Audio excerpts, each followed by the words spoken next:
السلام علیکم۔ اس وقت افغانستان کے حالات کو دیکھیں تو ایسا لگتا ہے کہ کھچڑی پکی ہوئی ہے۔ معاملات اتنے گمبھیر ہو چکے ہیں کہ جیسے ایک ڈور کے بڑے گنجل کو سلجھانا۔ ہر ملک اپنا کھیل کھیل رہا ہے اور ہر ایک کے مفادات دوسرے سے متضاد ہیں۔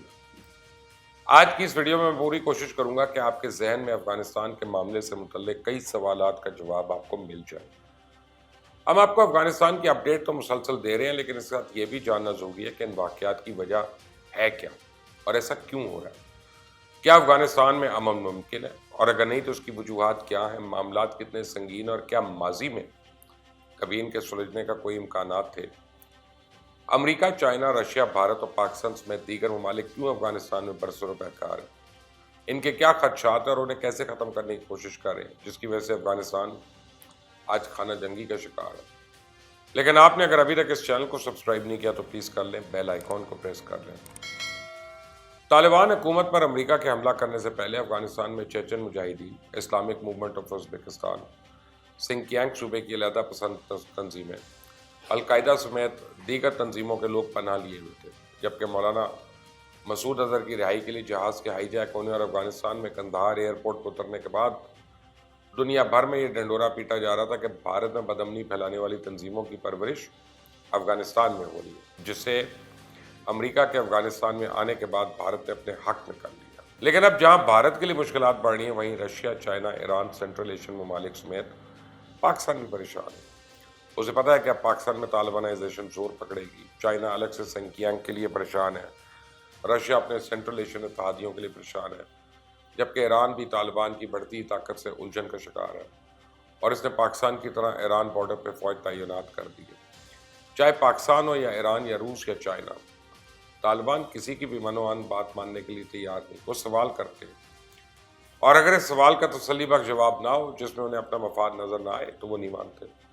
کہنے کو تو امریکہ افغانستان سے ذلت آمیز شکست کھا کے جا رہا ہے، یا 2,500 فوجی بروانے اور $1.5 ٹریلین خرچ کرنے کے باوجود انہیں طالبان سے معاہدہ کرنا پڑا۔ لیکن یہ بھی ایک حقیقت ہے کہ امریکی فوجی جا رہے ہیں، لیکن امریکہ افغانستان میں موجود ہے۔ امریکی پیسے سے ہی افغانستان چلنا ہے، اور افغانستان کو چلانے کے لیے طالبان کو بھی پیسوں کی ضرورت ہے۔ اس کے افغانستان کے ارد گرد 2 درجن فوجی اڈے ہیں، اور ان کی اپنی کٹ پتلی حکومت ابھی تک کابل میں براجمان ہے۔ تو ایسی صورتحال میں پریشان دوسری پارٹیوں کو ہونے کی ضرورت ہے، جن کی سرحدیں افغانستان سے ملتی ہیں۔ روس کی پریشانی کا عالم یہ ہے کہ پیوٹن جنیوا میں بائیڈن سے ملاقات میں امریکہ کو یہ آفر کر چکا ہے کہ افغانستان کے ہمسایہ ممالک تاجکستان اور کرغزستان میں اس کے فوجی اڈوں کو امریکی ڈرون سے جاسوسی کے لیے استعمال کیا جا سکتا ہے، لیکن امریکہ نے اس رشین پیشکش کا جواب دینا بھی گوارا نہیں سمجھا۔ امریکہ نے افغانستان کی حکومت اور طالبان کے مذاکرات کروانے کی بجائے خود مذاکرات کیے۔ اس بعد طالبان غیر ملکی فوج کو نکالنے کا کریڈٹ لینے کے قابل ہو گئے۔ امریکہ کے طالبان سے مذاکرات میں طالبان کے وقار میں اضافہ ہوا۔ افغان حکومت کا سب سے بڑا دشمن اس وقت طالبان ہے، جس سے ان کی جنگ جاری، اور طالبان سے شکست کے بعد افغان حکومت نے اپنی توپوں کا رخ پاکستان کی طرف کر دیا، اور اس وقت افغان حکومت پر قوم پرست لیڈرز کا قبضہ ہے اور ان سے پاکستان کی کم بنتی ہے۔ اس وقت پوری دنیا اس بات سے پریشان ہے کہیں افغانستان دنیا بھر کے دہشت گردوں کا ہیڈ کوارٹر نہ بن جائے۔ اسے پوری دنیا اس بات میں متفق ہے کہ افغانستان میں نہ صرف ایسی حکومت کو تسلیم کرے گی جو وہاں تمام عوام کی ترجمانی کرتی ہو، یا صرف 1 یا 2 طبقوں کو طاقت کے زور پہ اقتدار پر قبضہ کرنے کے بعد تسلیم نہیں کیا جائے گا۔ پاکستان پہ طالبان کی سپورٹ کا الزام کیوں لگتا ہے؟ پاکستان افغانستان میں گریڈ گیم کا حصہ کیوں بنا، اور افغانستان میں اثر رسوخ پاکستان کی سالمیت کا مسئلہ کیوں ہے؟ یہ انتہائی اہم سوالات ہیں۔ افغانستان اور پاکستان کے درمیان ڈیورنڈ لائن کو آج تک افغانستان کی حکومت نے تسلیم نہیں کیا، یہاں تک کہ جب طالبان کی حکومت کابل پہ تھی انہوں نے بھی پاکستان سے ڈیورنڈ لائن پہ معاہدہ کرنے سے انکار کر دیا، کیونکہ یہ معاملہ افغانستان میں بڑا حساس ہے۔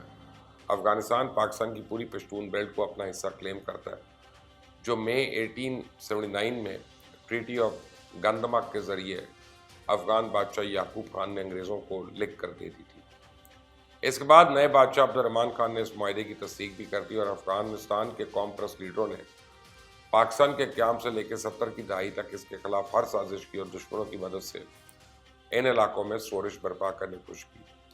پاکستان کے قوم پرست لیڈروں کو بھڑکایا گیا، پاکستان کی سالمیت کو خطرات لاحق کیے گئے جو آج بھی جاری ہے۔ پھر بھٹو کے دور میں افغانستان میں مذہبی طاقتوں کو سپورٹ کر کے پاکستان نے اپنی پوزیشن مستحکم کی، اور اس کے بعد طالبان کے دور میں پاکستان کو کافی سکون رہا، اور پاکستان نے امریکہ کے پریشر میں افغانستان پہ حملے کا تو ساتھ دیا، لیکن بعد میں پاکستان پہ یہ الزام لگایا گیا کہ انہوں نے امریکہ کے ساتھ بھی ڈبل گیم کی، ان طالبان کو بچنے میں مدد کی اور انہیں پناہ بھی دی۔ لیکن اس کے ساتھ ساتھ امریکہ نے بھارت کو افغانستان میں قدم جمانے اور پاکستان کے ساتھ کھل کر ہاتھ صاف کرنے اور یہاں دہشت گردوں کو ٹریننگ دینے اور علیحدگی پسندوں کو پیسے دے کر پاکستان میں بدامنی کروانے کی کھلی چھٹی دی۔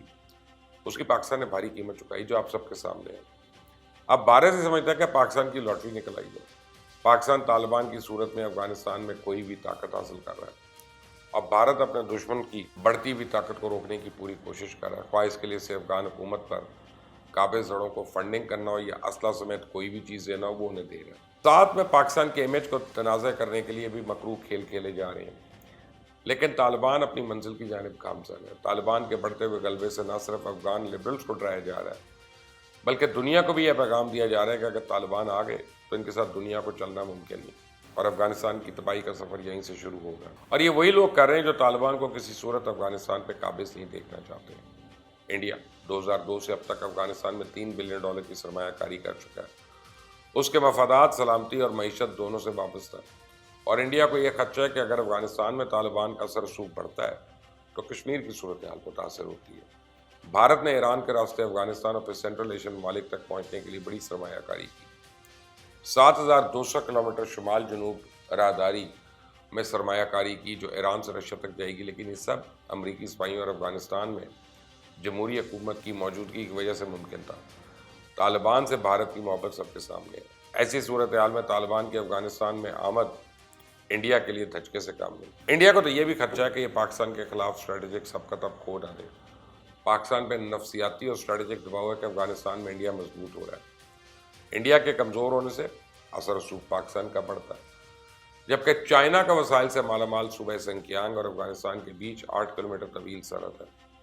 افغان صورتحال کے پیش نظر چائنا کو خدشہ ہے کہ اگر طالبان اقتدار میں آئے تو اسے سنکیانگ میں علیحدگی پسند اسٹیٹ ترکمانستان اسلامی تحریک کو پناہ اور مدد دے سکتی ہے، اور یہ چھوٹا علیحدگی پسند گروپ ہے جو مغربی چائنا کے سنکیانگ صوبے میں متحرک ہے۔ یہ ایک آزاد مشرقی ترکمانستان قائم کرنے کا ارادہ کرتے ہیں، اور سنکیانگ صوبے میں چائنا کی ایک نسلی مسلم اقلیت اخیور آباد ہے۔ کچھ عرصے سے چائنا افغانستان کے صوبے بدخشاں میں اپنے تاجکستان کے ملٹری بیس سے ایکٹیو ہوا ہے۔ چائنا افغانستان کو بھی اپنے بیلٹ اینڈ روڈ منصوبے میں شامل کرنا چاہتا ہے اور افغانستان میں بڑے پیمانے پہ سرمایہ کاری کے امکانات پہ نظر رکھے ہوئے۔ طالبان نے تو چائنا کو یقین دلایا ہے کہ وہ آئندہ سنکیانگ سے علیحدگی پسند اخیور جنگجوؤں کو افغانستان داخل نہیں ہونے دیں گے۔ رشیا کو خدشہ ہے کہ امریکہ کی افواج کے انخلاء کے بعد افغانستان سخت گیر اسلام کا گڑھ نہ بن جائے۔ وہ سمجھتا ہے کہ اگر افغانستان میں اسلام کی بنیاد پہ انتہا پسندی بڑھتی ہے تو اس سے پورے وسطی ایشیا کو خطرہ ہوگا، یعنی خون بہے گا تو اس کے قطرے جو ہیں ماسکو پر بھی گریں گے۔ روسی اثر رسوخ میں رہنے والے ملک جیسے تاجکستان اور ازبکستان کی افغانستان کے ساتھ سرحدیں ہیں۔ رشیا کو خدشہ ہے کہ مستقبل میں افغان سرحدوں پہ انسانی اور سیکیورٹی کا بحران پیدا ہو سکتا ہے، اور Islamic movement of Uzbekistan and eastern Turkestan Islamic movement ان ممالک کو خطرہ ہے۔